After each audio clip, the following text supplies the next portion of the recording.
Assalamualaikum warahmatullahi wabarakatuh. Iblis adalah musuh abadi manusia. Sampai kiamat, ia akan menggoda dan menyesatkan Bani Adam. Walaupun sebegitu banyaknya jumlah manusia, tidak menyulitkan mereka iblis karena mereka juga berkembang biak. Namun, bagaimana iblis itu beranak pinak ataupun berkembang biak? Lalu di manakah pasukan mereka yang begitu banyak tinggal? Dan masuk ke dalam golongan apakah iblis itu? Jinkah ataupun malaikatkah? Namun sebelum kita mengetahui dengan cara apa iblis itu berkembang biak, kita perlu tahu bahwa ada dua pendapat di kalangan para ulama mengenai makhluk Allah Subhanahu wa taala yang satu ini. Kelompok pertama mengelompokkan iblis sebagai bahagian dari malaikat. Ulama yang berpendapat seperti itu adalah Ibnu Mas'ud, Ibnu Abbas, dan Sa'id bin Musayyib. Mereka mengatakan bahwa iblis itu adalah pemimpin para malaikat yang ada di langit dunia, yaitu langit yang paling bawah dari 7 lapisan langit. Kemudian Ibnu Abbas juga menambahkan bahwa iblis itu sebelumnya bernama Azazil. Ibnu Abbas juga pernah mengatakan bahwa iblis itu juga bernama Al-Harits. Golongan yang menganggap bahwa iblis itu malaikat mendapat bantahan bahwa jika saja iblis itu adalah malaikat, ia akan patuh pada sesuatu yang diperintahkan oleh Allah Subhanahu wa taala. Malaikat salah satu sifatnya adalah taat pada perintah Allah Subhanahu wa taala. Hal ini sesuai dengan firman Allah. Mereka tidak mendurhakai Allah terhadap apa yang diperintahkannya kepada mereka dan selalu mengerjakan apa yang diperintahkan. Al-Quran Surah At-Tahrim ayat 6. Golongan kedua berpendapat bahwa iblis adalah golongan dari jin. Hal ini dikuatkan dengan berbagai dalil. Salah satunya firman Allah Subhanahu wa taala dalam Al-Quran. Allah Subhanahu wa taala berfirman, "Dan ingatlah ketika kami berfirman kepada para malaikat, sujudlah kamu kepada Adam, maka sujudlah mereka kecuali iblis. Dia adalah dari golongan jin, maka ia mendurhakai perintah Rabbnya." Al-Quran Surah Al-Kahfi ayat 50. Dan bagaimanakah sebenarnya iblis itu berkembang biak? Bukan hanya manusia yang berkembang biak, iblis juga berkembang biak.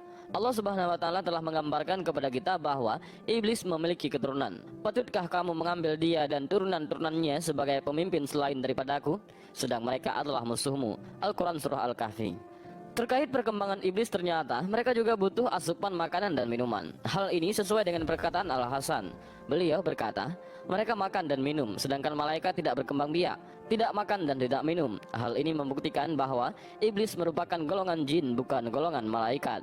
Pembuktian mereka makan dan minum dijelaskan dalam kitab Sab'ah Al-Kutub Al-Mufidah. Jin mereka makan, minum, menikah dan melahirkan. Perkembangan jin dan manusia jika dibandingkan adalah 9:1. Hal ini sesuai dengan perkataan Abdullah Umar. Sesungguhnya Allah membagi manusia dan jin itu ke dalam 10 bahagian. 9 bahagian adalah jin dan 1 bahagian adalah manusia. Tidak seorang pun manusia yang melahirkan seorang anak kecuali jin melahirkan 9 anak. Hadis riwayat Ibnu Abdul Bar, Ibnu Jarir, Hakim, dan Ibnu Abi Hatim. Jika melihat perbandingannya, tentu saja jumlah mereka lebih banyak daripada manusia. Dalam penjelasan lain, dijelaskan bahwa jin, khususnya iblis, berkembang biak dengan cara yang lain. Iblis menghasilkan keturunannya dengan cara bertelur. Hal ini sesuai perkataan Ibnu Abbas. Ketika iblis diturunkan ke bumi, dia menikah dengan dirinya sendiri dan membuahkan 4 telur yang terpisah. Di setiap sudut bumi diberi 1 telur. Jadi, semua setan yang ada di penjuru bumi ini adalah dari telur-telur tersebut. Penjelasan terperinci mengenai cara iblis bertelur terdapat dalam kitab Tafsir Al-Qurtubi. Sesungguhnya iblis memasukkan farjinya ke farji dirinya sendiri, kemudian mengeluarkan 5 telur. Ini adalah asal keturunan iblis. Dikatakan bahwa sesungguhnya Allah Subhanahu wa taala menciptakan zakar pada paha kanannya iblis dan farji pada paha kirinya iblis, dan iblis menikahkan paha kanan dengan paha kiri. Maka keluarlah setiap hari 10 telur, dan dari setiap telur keluarlah 70 setan laki-laki dan setan perempuan. Namun di manakah iblis dan keturunannya sekarang berada? Untuk menampung keturunannya, iblis memilih lautan sebagai lokasi untuk istananya. Mereka memilih lautan sebagai tempat istana karena lautan adalah daerah yang sangat luas. Pembuktian laut sebagai tempat istana iblis terdapat dalam kitab Al-Bidayah wa Nihayah karya Ibnu Katsir. Beliau menjelaskan bahwa iblis mempunyai banyak tentara dan memilih lautan sebagai istananya.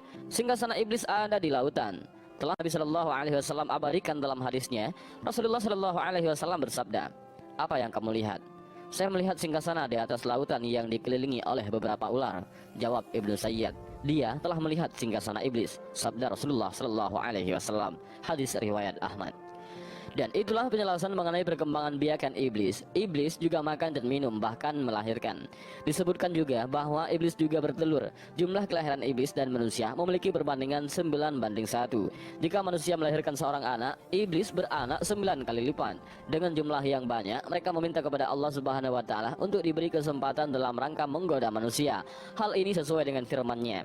Dia ataupun iblis berkata, "Terangkanlah kepadaku, inikah orangnya yang engkau muliakan atas diriku? Sesungguhnya jika engkau memberi tangguh kepadaku sampai hari kiamat, niscaya benar-benar akan aku sesatkan keturunannya, kecuali sebahagian kecil." Tuhan berfirman, "Pergilah, barang siapa di antara mereka yang mengikuti kamu, maka sesungguhnya neraka jahanam adalah balasanmu semua, sebagai suatu pembalasan yang cukup." Dan inilah sedikit video tentang bagaimana iblis berkembang biak. Dan mudah-mudahan dari video ini kita bisa mengambil beberapa pelajaran penting dan juga hikmah yang luar biasa. Dan juga mudah-mudahan video ini bermanfaat bagi kita semua. Amin.